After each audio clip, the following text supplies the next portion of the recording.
Hi, Primas. I'm Roxy, And I'm Giselle. and this is the For Las Primas podcast. Welcome back. So, today we're diving into a big one, community. In Cuban culture, community has always been such a powerful and important piece of who we are. It's the cafecito windows, the family gatherings, the music, and the sense that we're in this together. But right now, let's be real. The Cuban community in America feels really divided, especially in Miami, where you see so many Cubans leaning into MAGA and white nationalism. And if you don't fit into that, it can feel like you're on the outside of your own culture. Exactly. And that's what we want to unpack today. What happens when you can't turn to your culture, your family, your closest friends for community? As first gen Latinas, where do we find belonging when our own cultural spaces don't feel safe and don't feel supportive? We're going to talk about the politics, the family chisme, the generational divides, but also the beauty of creating new communities and chosen family, the spaces we build ourselves, and what it means to redefine community on our own terms. Porque let's be real, community is not just about where you come from, it's also who you choose to build with, who uplifts you, and who you feel safe with. So grab your cafecitos, primas, because this one is going to feel both personal and powerful. Cheers to that. I was like, well, like, what you mean, Mo? Oh, it feels good to laugh with you. I miss you.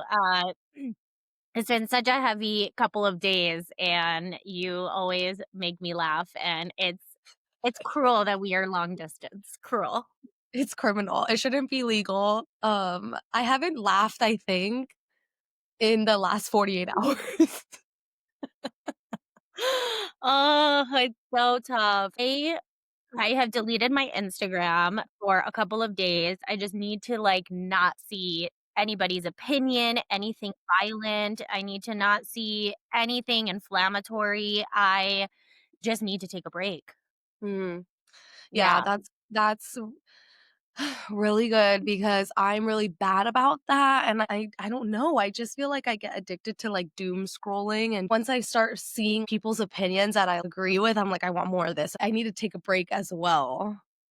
Well, that's the algorithm. And that's why we're in the situation that we're in right now. And not, you're not at fault. I think we all feel that way because Mhm, you see the opinions you don't agree with, and you're like, how could people feel that way? That's crazy. And you're like, I want more of like what I believe in. And then mhm, we're stuck in only hearing one side of things. And I think that's where we are today is like, there's so much division, and we're going to talk about this as it affects us personally within the Cuban community. But there's just so much division, and nobody wants to hear each other. And I think this administration, it's beneficial to them, and probably most administrations, right? Like it's very beneficial to them that people don't come together, because when people come together, you have a situation like freaking Nepal, who's like mhm, anarchy and flipping their government and burning government buildings, right? But um so it's to their benefit that we aren't united, but as a social experiment, it would be so interesting if we just deleted social media for 1 week in America.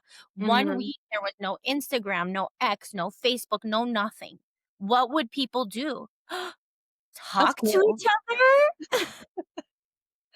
I love that. I think that would be really cool if we just got rid of it for a week. But then on the other side, I feel like it'd be a little scary because then, like, maybe during that week, the government could get away with something, like, really big. Because a lot of the things we find out are through social media, Mm, and what if something, like, big happened and we were unaware? yeah. No, it's so true. And it would make people have to pay attention, though. It would force you to have to watch things live. Like you would need to turn on C-SPAN to watch Congress vote on things in real time, Yeah. which wouldn't be the worst thing that everybody could do, is just like what is actually happening versus what are the opinions of people who are reacting to the things that are happening, which is all we are getting when we look at social media. What happened in Nepal? Yeah. The kids, Gen Z, they're talking a lot like Gen Z is the one who created this uprising. The government was doing really shady things, and everything was coming to light on social media. And Mhm. then they just deleted social media for people. And then they took to the streets and just went and chaos broke out. When I think about our Cuban community and like, of course, America's divided and that upsets me, but it upsets me even more that the Cuban community feels so Mhm. divided. And I used to think it was just generational, but it's definitely not. I definitely think there's a difference between Miami Cubans and everybody else. As somebody who hasn't lived in Miami in close to 8 years, um, it's crazy. It's crazy. Yeah, and I've never lived in Miami, only everywhere else, and I feel like I mean, I would think, like, it might be safe to generalize it to, like, Florida Cubans. Mm, yeah, Florida Cubans. Okay, so not Miami Cubans anymore, just Florida Cubans. When I first voted differently, it was Obama's 2nd term, because 1st Yeah. term I voted Mitt Romney. That was the first election that I was allowed to vote in, and honestly, I would vote for him again. I For so many years, I was a moderate Republican. I don't identify with all of, like, the Christian conservative values. Some of those ideas go so far, like, they don't believe in, like, supporting LGBTQ, they don't believe in abortion, like, those things I can't get down on, but there was a lot of things that as a moderate Republican, I was comfortable still voting Republican, but something changed for me in the 2nd term, and I voted for Obama again. Yeah, I agree with that. I can't get down with Christianity playing such a big part in politics because I don't know why I have this visual in my head when I think about the US and America, like, of when I was a kid and I was in New York City, and it's just, like, a picture of, like you probably know this picture from kids' books, and it's, like, kids of all different colors and races holding hands around a world. I don't know why I feel like that picture to me is, like, so like, that is so US. So then, Kids. like, I feel like when people are trying to, like, push these Christian values into politics and be like, "Oh, well, everyone should be like that." For me, that doesn't click in my head at all, and I don't and then when things like abortion laws, "Why is your belief that?" And it's like, "Oh, well, the Bible," and it's like, "Okay, you lost me. You completely lose me." Yeah. No, I agree, and I think there's a reason there was separation of church and state. People forget Mhm. that the reason the United States was established by white settlers was because they were fleeing, religious persecution in England, and they came over here, and they were seeking a new government, they were seeking a new way of living. They wanted that separation of church and state because they saw how authoritarian governments become when you lead with religion, because it's all manipulation, and if you don't believe in that religious, side of it, then, oh, you're all automatically on the outs. And that's one thing that's really bothering me is, like, what does it matter what my religious affiliation is? I'm a good person. Right. I help others. I'm involved in my community. I am always there to lend a helping hand. Anytime anybody from my family calls and needs something, I'm there. Like, I'm a good person. So, what does it matter whether I have the same beliefs and go to church every Sunday like you do? Um, and so, our first time of voting differently than our families, like, kinda going back to that, did you tell your parents that you voted for Obama? Is it something that you talked about with them openly? Our um our family is also kinda divided. Like, my mom and dad, obviously, they vote the same because my mom was always just like, "Whatever," but my dad's sister, I think she also voted for Obama, so, I told them I don't think my parents care too much or make it a big thing of like, "Oh my god, like, I can't believe you're voting for him," and, like, I don't think they get upset with it, I think they're just kinda like, "Okay."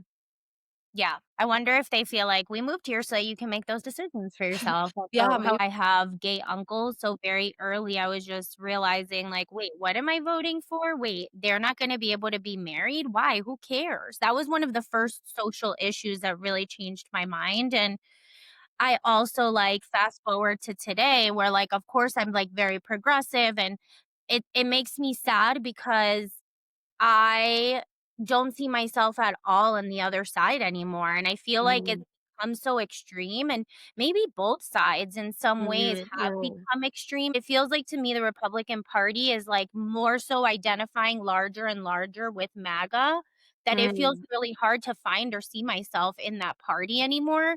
And I also feel the same way about the Democrats. Like, I don't know where I fit in right now politically, and mm, that's a hard place to be. But I know that I am not MAGA. I know that I do not believe in those values that they're pushing. And so I feel like it's a hard place to be, especially because, like, I'll go with Florida Cubans. Anytime I tell somebody I'm Cuban, they think that I'm MAGA, and it's mhm, because they're the loudest representation of Cubans in the US. And, 100% same. Cubans outside of Miami just feel like misrepresented, or we feel be erased from being considered part of that Cuban community. Cubans are just so traumatized Yeah, by what happened that they just automatically come in with this idea, not realizing that the MAGA population is headed that way too. It's yeah. like ironic. It's ironic. That's the word. I am seeing more and more liberal Cuban American people speaking out, like, that they don't identify with that they don't believe with that, but I think an important piece that people don't maybe know about, that maybe are non-Hispanic, is that within our Hispanic communities, there is still a lot of racism, and there is Mhm. still a lot of white versus everyone else, like, and when I say everyone else, it's like indigenous people, Black people. That culture still very much exists, and I feel like a lot of the Cubans that live in Miami, that live in Florida, are white Cubans, and so they have this sense Mhm. of superiority over other nationalities, and that bothers me so much. That bothers Yeah. me so much. Even within our own Cuban community, there's still, like, racism against, like, Afro-Cubans versus white passing Cubans. It's crazy, and I hate that they feel above it because, "Oh, they came here legally." It's like, well, for 4 decades, there was a policy called wet foot, dry foot that allowed you to come into the US, and if you got here, you could stay because you were being persecuted or you had no opportunities in your own country. Why is that any different from what Mexican people are doing, or people from Central America, or other people? Like, the origin story of why Cubans are here is the same origin story of so many other people, so why shouldn't we open the door for them and let them come in? And I'm not saying open borders, because I know people are gonna come for me and say, "Oh, well, we can't just have open borders." No one's saying open borders, but I'm saying people who are in the process deserve to stay in the process until they're able to complete it, become a US citizen like you did, because not everybody's process is the same. That's the Mhm. reality. Not everybody's process to citizenship is the same. There's something within our community that they've lost empathy for others, Mm.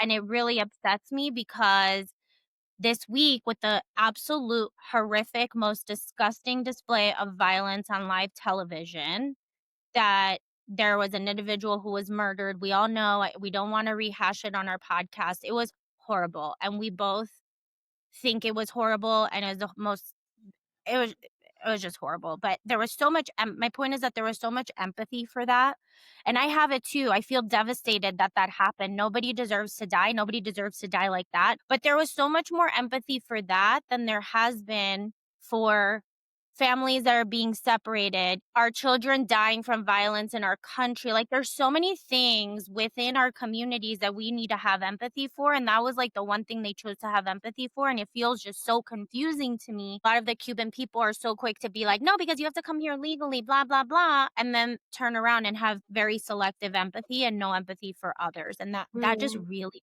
bothers me a lot. Also, yeah, like, it's kind of just a crazy thought because, if you talk to other Cubans about their journeys of getting here, and if I'm talking about fulana and we're sharing stories and then they're like, oh my god," they'll have empathy, I feel like, for the other Cuban. Yeah. You know what I mean? Because I everybody's think that Cuban journey story is different, and some people came here, like my parents came through a plane, like they came on a plane ride, and other Cubans had to cross the frontera. So it's Mhm. just like, and then And you on a other boat. Cu How many exactly. people died at sea to come here? Yes, and, everyone's just like, "Oh," like, when you talk to other Cubans about it, they're like, "Oh my god, that's so sad," they were, like, on that boat, like, trying to get over here, it's like, "Que triste," and, like, Pero why is it que triste when it comes to Cubans and not, like, Mexicans, you know? Yeah, it's really, really It's confusing so to me. bizarre. And the division is worse than ever because after those days, I have a few family members that wrote, if you're a radical left and you have gender ideology and all of this stuff, and I'm just like, what? How did we get here? Talk to each other, talk to people who are different from you. Like, that's what it Yes, comes down on to. So that going note sorry, you can finish your thought. On that note, I do feel like it kinda gets scary because I was just, like, thinking about this. You know, I live in Florida, and I'm like, "I need to get out of Florida." And my whole thought about, like, leaving Florida in general is because I feel like my community is becoming mostly conservative, and the more I try to find people that think like me, the harder it's becoming. When I used to think where I lived, it would have been easy to find someone that thought like me. Somebody was like, "Florida is where people go when they're like, it's getting too liberal over here, we need to go to Florida." Somebody told I me that. know.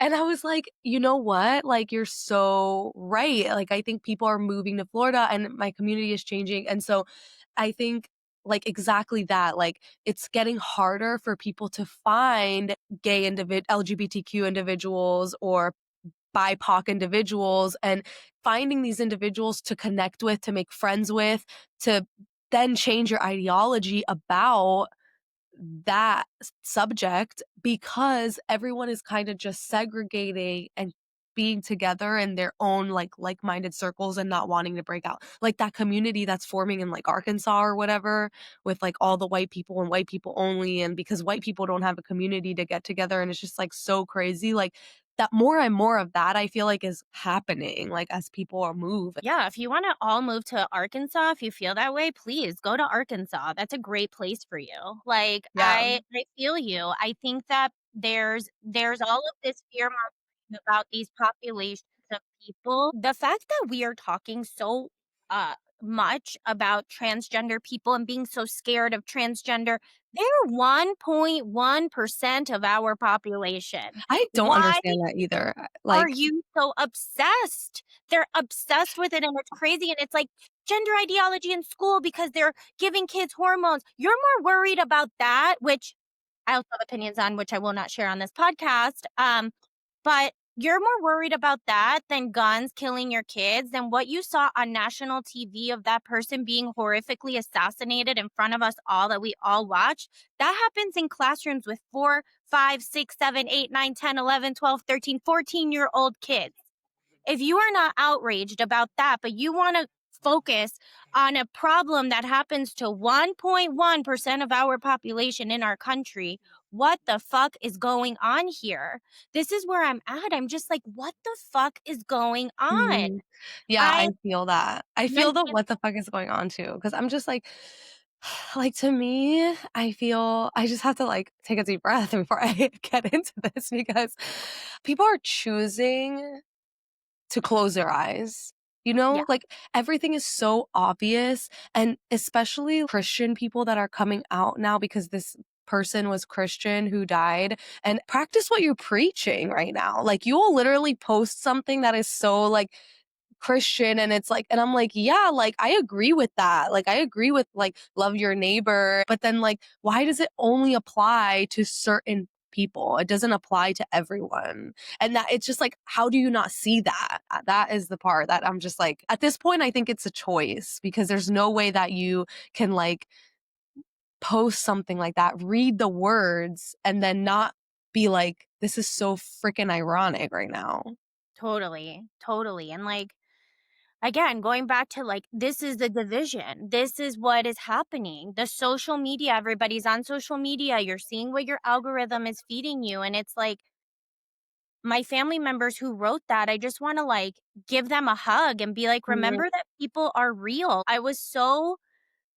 I felt so terrified, I think, at some point of like, Trump is going to be president again. What's going to happen? What are we going to do? And I live in that fear a little bit still because there's so much violence being incited at the Mhm. top level of our government against people that, you know, we consider our community, that are family members, like Latino people. This is the whole premise of our podcast, is to give a voice to these issues and these people. Um, but I'm trying really hard in my own bubble to be like, what is your point of view? What are Mhm. you trying to say? What makes you think that? What news source made you believe that? Because everything is so one-sided. It's like you're either mourning the death of this person, or you're a horrible person and you are a leftist and you don't belong here and you deserve to die. And it's Mhm. like, Yes. It's you so guys, crazy, like, what? I reached out to a couple of people that posted things about it, and I was like, "I just wanna know, like, I came at this first these people, like, I just wanna know, like, why you're kind of, like, thinking that and, like, why are your thoughts on this?" I got immediately attacked back being like, "I can't believe you're celebrating this because I'm asking you, like, why, like, I don't know why that makes me celebrating things. We can't have a discussion," and immediately they unfollow me. Mhm. Like, it's very crazy because, again, like, you're mourning this person who was a person who wanted to have discussions and different opinions and argue different opinions, and here I am asking you, like, very calmly, like, "Hey, like, why is this going on? Like, why do you feel this way? Can we talk about this? Like, I don't like, help me understand your perspective because I just wanna understand it," to people that I thought I could have that conversation with, who Mhm. immediately reply back with an unfollow. Yeah. No, it's so It's crazy. hard. It's It's crazy. so hard. I saw, like, one of my cousin's kids, like, posted they don't wanna see this, like, based on, like, family values, and it was this person and his whole family, like, in a photo, and I'm like, "Who's they? Who's they?" Like, and then I go to my family parties, and these same people that have these ideas, like, when we see each other, none of it fucking matters because we love each other, because Mhm. he to me, like, I'm not even as close to every single person in my family, but regardless of how long it's been that I've seen you, if I see you, I'm gonna give you a huge freaking hug because I love you, because you're my family, because Mhm. what are we gonna let these people, uh, break families? They're already Right. separating families within our community. Are we gonna let the ideology just, like, break our family? And I am so guilty of this, Giselle, like, I feel like I wanna turn a new corner. I feel like I wanna do be different. I think for a long time, I just sat in, like, my own anger and, like, "How could you think this way? And how could you be this way?" But I've done a lot of reflecting this week because it felt so hard and so heavy, but I do wanna come from a place of more understanding because I've been guilty of attacking. I've been guilty of being like, "What is wrong with you?" Um, and that doesn't get us anywhere. And Mhm. so how can we, you know, when our family doesn't feel like a safe community to talk about these things with, like, what is the approach? And I don't have the Mhm. answer. I think these are just questions that have been coming up for me, but, like, is it silence to keep the peace? That doesn't feel good either. Mhm. So I guess I'm curious to our listeners, like, how have you navigated this? Because this is new territory for me, being a mature, maybe adult, instead of just being so angry, because I am so angry about so many things. But that is Mhm. for me and my therapist to discuss. How can I go about it, and how can I create, like, relationships with people who think differently than me, or are we too far gone? I don't know. Yeah. Like I was saying earlier, most of my people that I am surrounded by are conservative. And then I start feeling like, okay, like if there's this many people that feel this way, there's gotta be like a logical reason. And I'm met with immediate aggression, immediate, like, you're an awful person. And like, it turns into I'm getting attacked when I'm just like, I really just wanna know, like, why you feel this way. Yeah, absolutely. So I think, like, this is a great outlet for us, by the way, Yeah, listeners. it is. We needed to have this day and this moment and this conversation because I think that it's a larger conversation and this can apply to so many other communities and groups of people or different cultures, but I think that I just feel really sad about where we are as a Cuban community. I think for so many years in exile, we all it didn't matter if you were like progressive, not progressive. If you were a Mhm. Democrat, like whatever, they called you a communist, but life went on and you went to Noche Buena dinner and everything was fine. But we're at a place that it feels so different. And I think like I invite people from both sides to think about like, how can we come together? How can we Mhm. move past this? Are How we can too we be Nepal? I'm just kidding. Just kidding. Oh my god. No. How